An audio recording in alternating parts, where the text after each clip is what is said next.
$4.4 trillion. That is not a budget.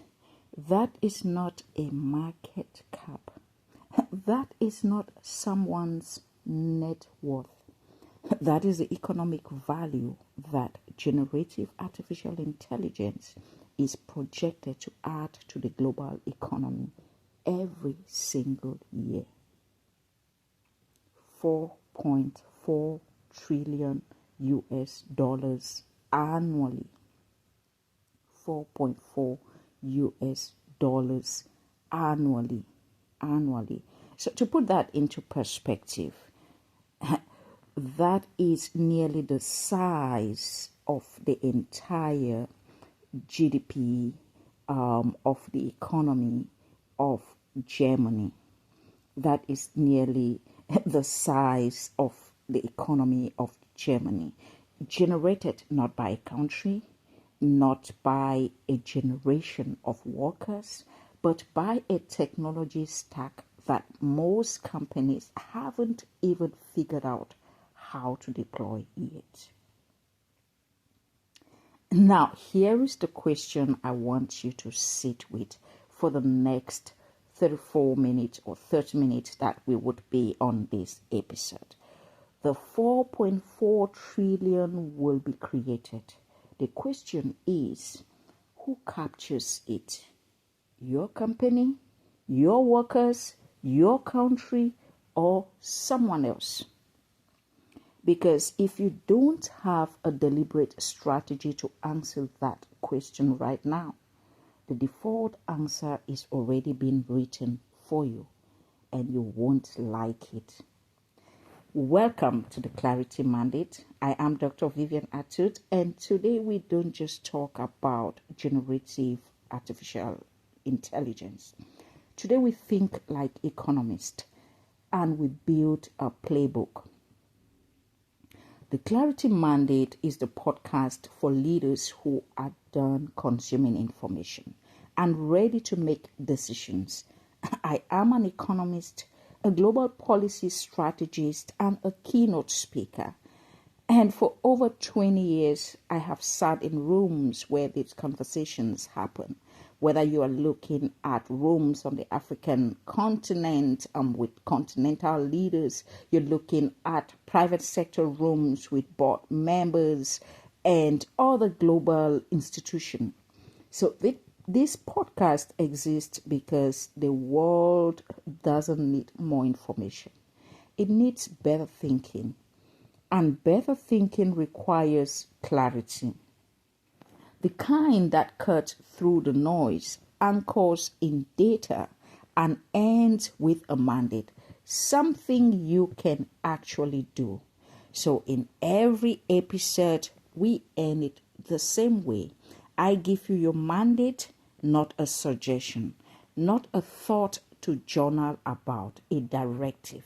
So let's get into it. Let's get into the Clarity Mandate for today. And I want to start where serious conversations about AI economics must actually start. With the McKinsey Global Institute report that was released, specifically their landmark analysis on the economic potential of generative AI. If you haven't read that report, I need you to stop this episode. Open your browser and put it into your reading list. Today, this is not optional for leaders who are looking at building with AI. Now let the headline number everyone quotes, the headline number that everyone quotes is the one I opened with. Between 2.6 to 4.4 trillion dollar added to the global economy annually from generative AI use cases. McKinsey's researchers analyzed over 850 cases across 16 business functions.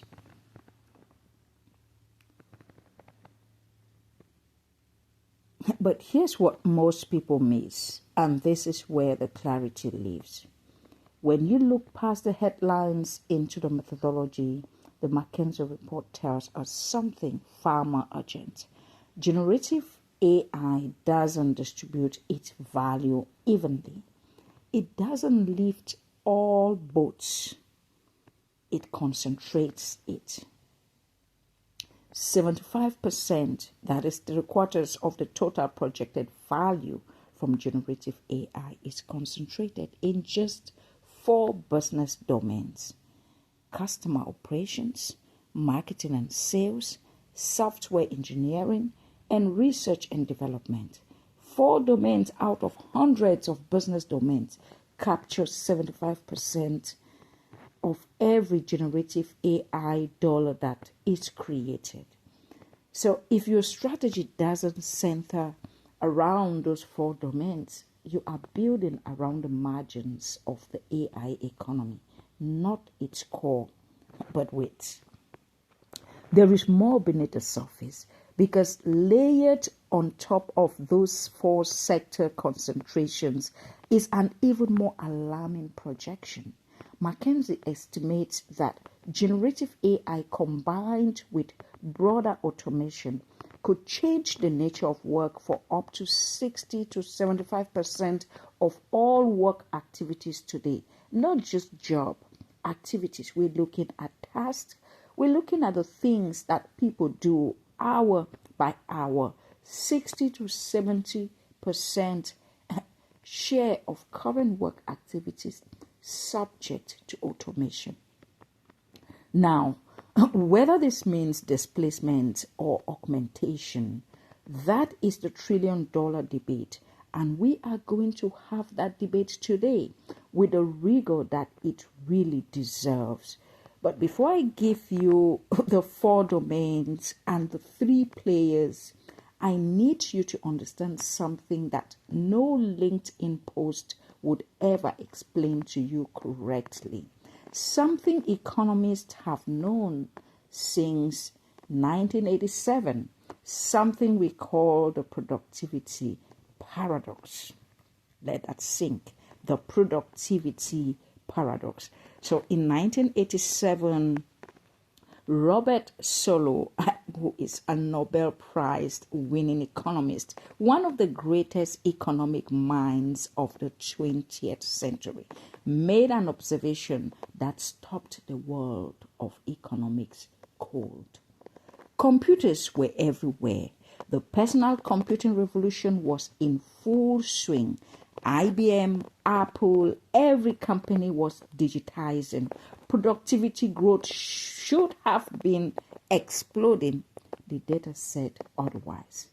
Solow wrote, "You can see the computing age everywhere, but in productivity statistics. It took 15 to 20 years for the productivity gains from computers to show up meaningfully in GDP data.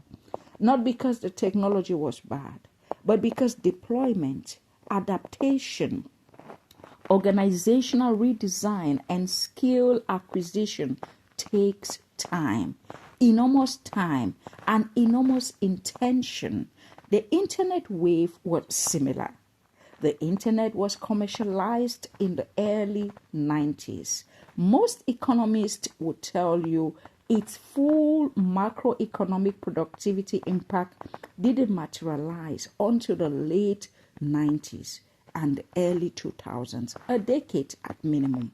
So when someone in your boardroom tells you that generative AI will transform your organizational productivity by the next quarter, I want you to play economist for a moment and ask this question. Based on what precedent? Based on what theory of adoption? I am not here to dampen the potential. I am here to give you a historically accurate timeline and to warn you against the 2 failure modes I see in every organization that I actually consult with. And let's look at the failure mode number 1, The paralyzed leader. The paralyzed leader sees the complexity and say, we'll wait until this shakes out. They are watching the productivity parade from the sideline, letting their competitors run the trials, accumulate the learning, and build the institutional muscle and memory that create durable competitive advantage. By the time the paralyzed leader decides to move, the window of the first mover positioning has closed. The other kind of leader or failure mode number 2 that I see is the reactive deployer. And the reactive deployer is the opposite. They hear 4.4 trillion and immediately sign vendors, maybe 2 to 3 vendors and contractors to run pilots on ChatGPT or Claude or any of the platforms for customer service. Put AI strategy in the board deck and call it done. Are we done? We have it. They've confused activity with strategy. They've mistaken adoption for transformation. And they will spend the next 2 to 4 years wondering why their productivity metrics haven't moved. So both of these leaders will miss the productivity dividend, not because generative AI doesn't work, but because capturing productivity gains from transformational technology requires 3 things that have nothing to do with the technology itself, and that is organizational redesign, human capital investment, and leadership clarity. And I know something about the relationship between constraint and advantage. Growing up in Cameroon, studying by the firelight because there was no electricity in my village, and that was all we had. I learned early that the tool is never the determining variable. The discipline around the tool is, the intentionality around the tool is. So organizations that would capture the 4.4 trillion are not the ones with the most access to AI. They are the ones with the most clarity about how to deploy AI, where to focus AI, and who to invest in alongside AI. That distinction, that is the clarity mandate for this episode. That is the clarity mandate for this episode. And all right, let's get specific, because the mandate is in the specificity.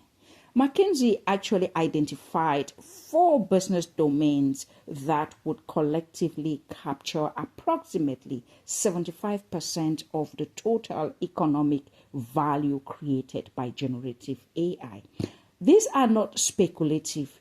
These are categories where the productivity applications are already generating measurable results in early adopters and organizations that are early in adopting AI. So let me walk you through each one of these, and I would like you to take some notes. If you have not been taking notes in this episode, I think this will be a good time to take note. Where does the 400 plus billion estimated value goes to? So let's start with customer operations, which has the largest single domain and estimated over 400 billion of value will be captured in this domain annually, and the most immediately deployable.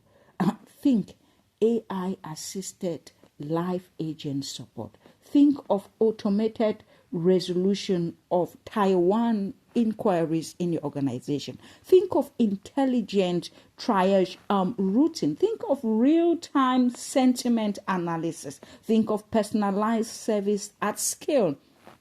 One McKinsey case study actually showed a technology company that deployed generative AI in its customer contact center and achieved a 23% reduction in average handle time and a significant increase in first call resolution rate within 12 months. Let that sink. Within 12 months. So the strategic implication of this, if you run any operation involving customer-facing service at volume, whether you're in financial services, in healthcare, in retail, in government, this is your highest ROI entry point.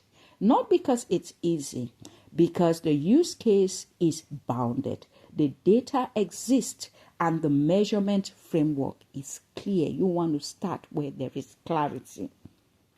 Let's look at the second domain, and that is marketing and sales.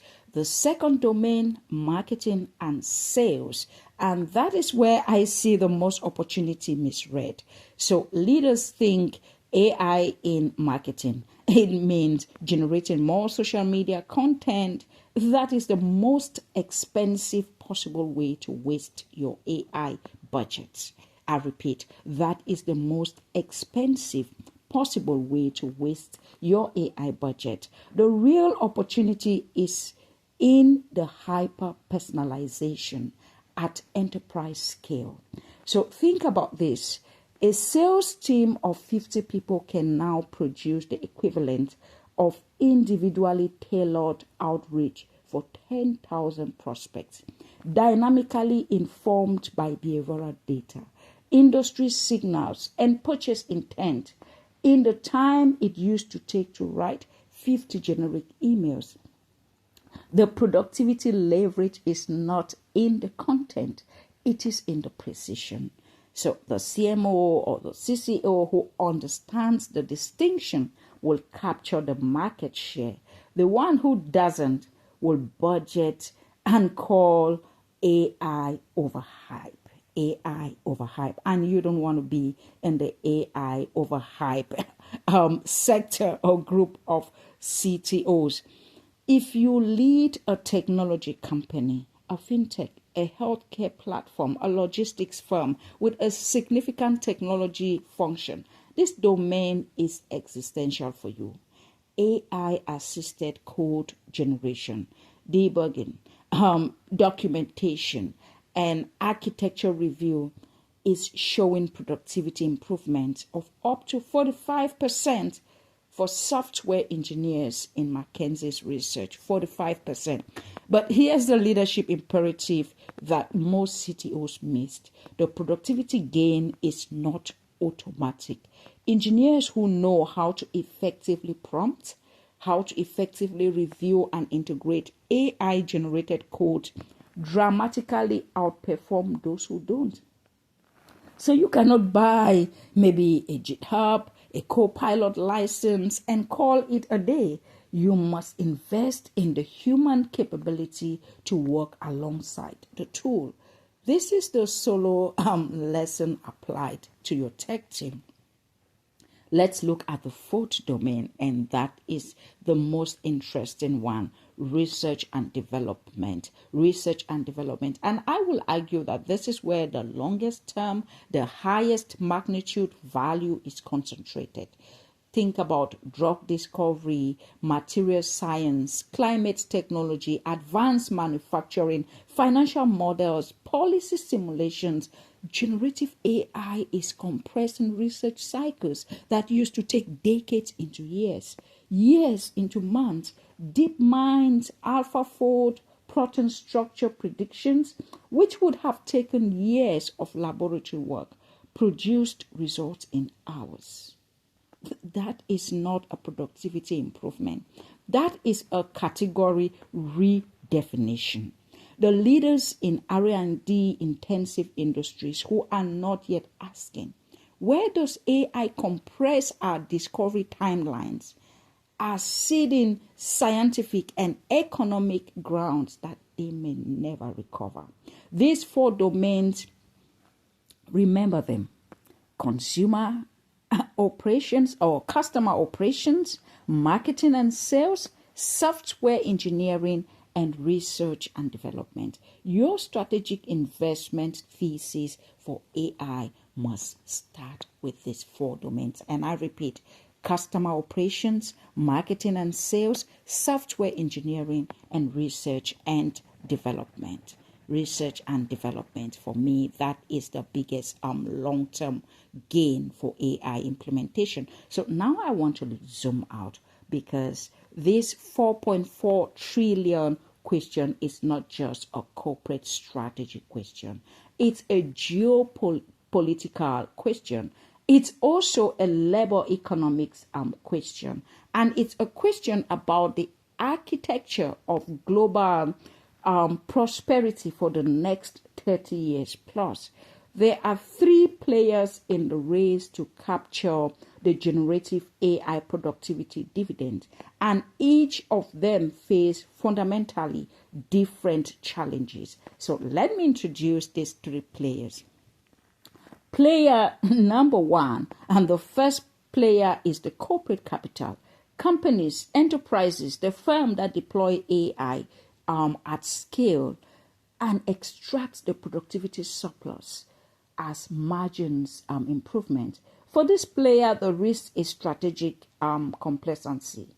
The assumption of access to AI tools automatically translate to competitive advantage. The history of technology suggests otherwise.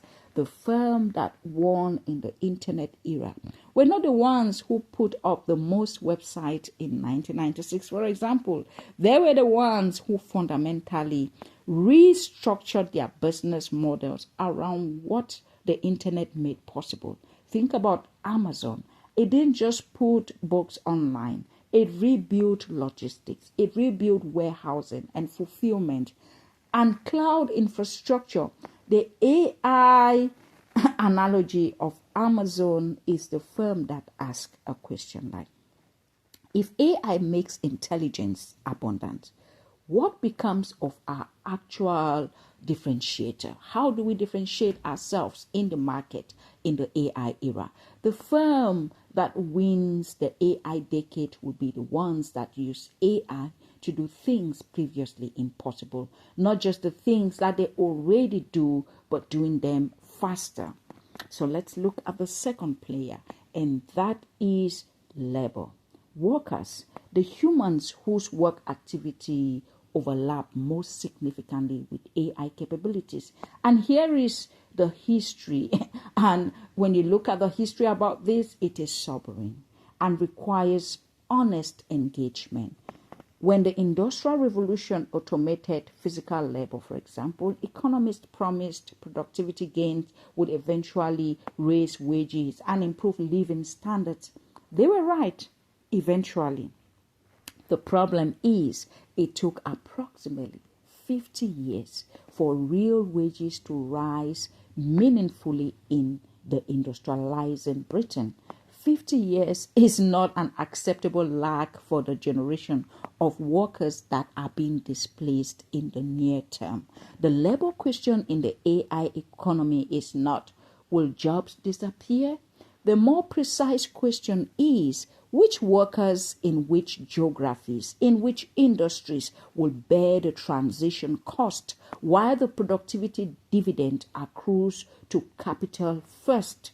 Because if history holds, and here is not a structural, there is actually no structural reason to believe it won't. The productivity gains will show up in corporate earnings before they show up in wages. And this has been the trend, whether you look at Industrial Revolution, you look at the computer age, you look at the internet age. The workers who capture the AI dividends will not be protected by their industry. They will be protected by their adaptability, by the leaders who invest in the adaptability proactively. I'm talking about reskilling. I'm talking about systematic enterprise grade reskilling, not a 2-hour LinkedIn learning course. I mean curriculum redesign, career pathway restructuring, and meaningful investment in the human capital equation alongside technology capital equation.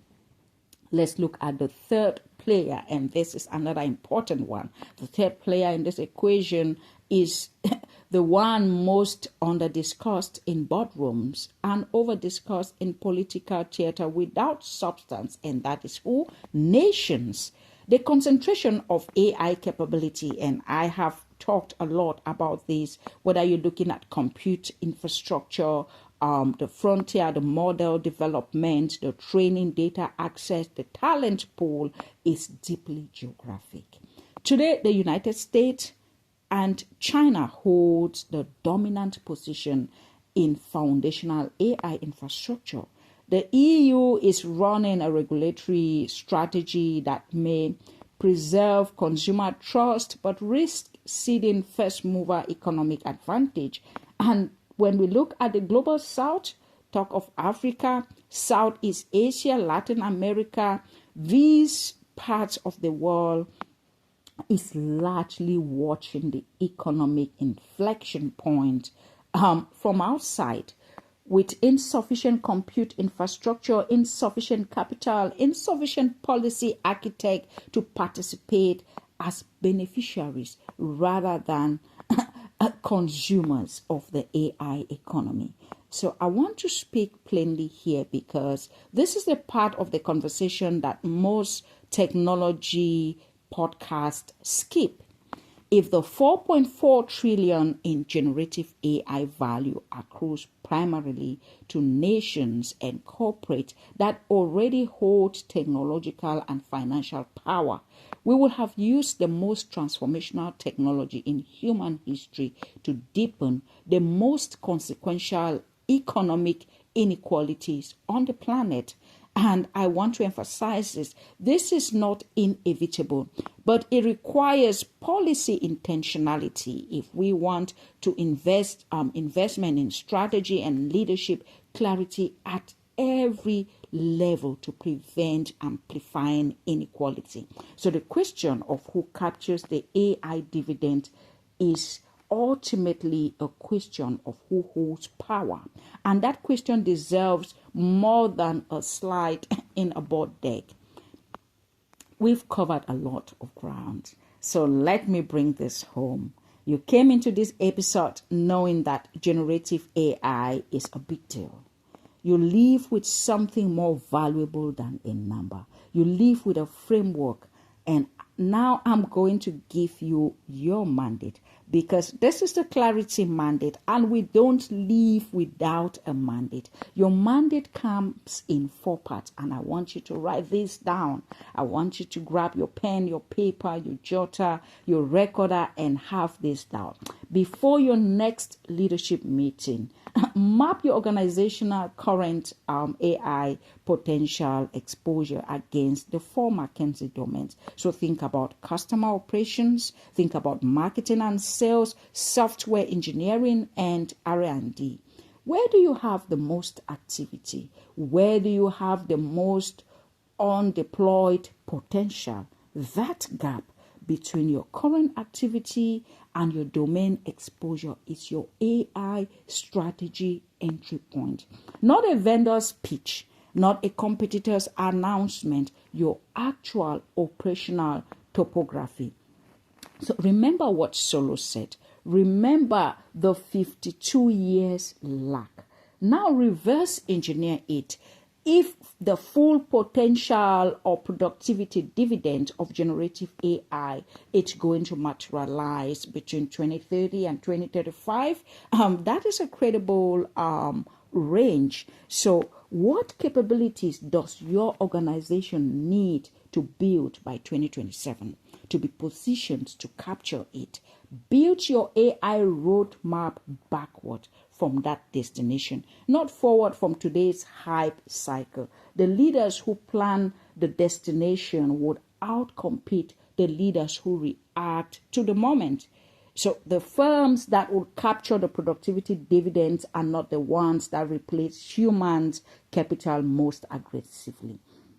They are the ones that augment it most intelligently and most intentionally. I need every leader listening to me right now to answer this question in the next 30 days. What is my organization's concrete investment in AI literacy?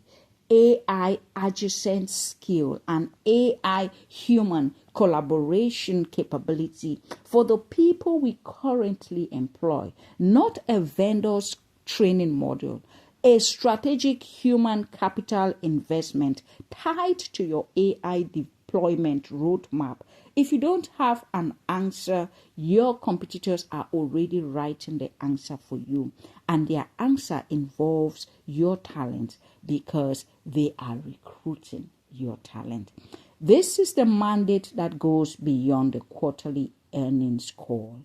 As a leader in a company, in a policy institution, in a government ministry, in a community organization, the 4.4 trillion is being shaped right now. The distribution of that value is not predetermined. It is being built by the decisions that leaders make today about how to benefit from AI productivity, how gains are shared, what communities are included in the digital infrastructure built out, and what kind of global AI governance framework are we advocating for.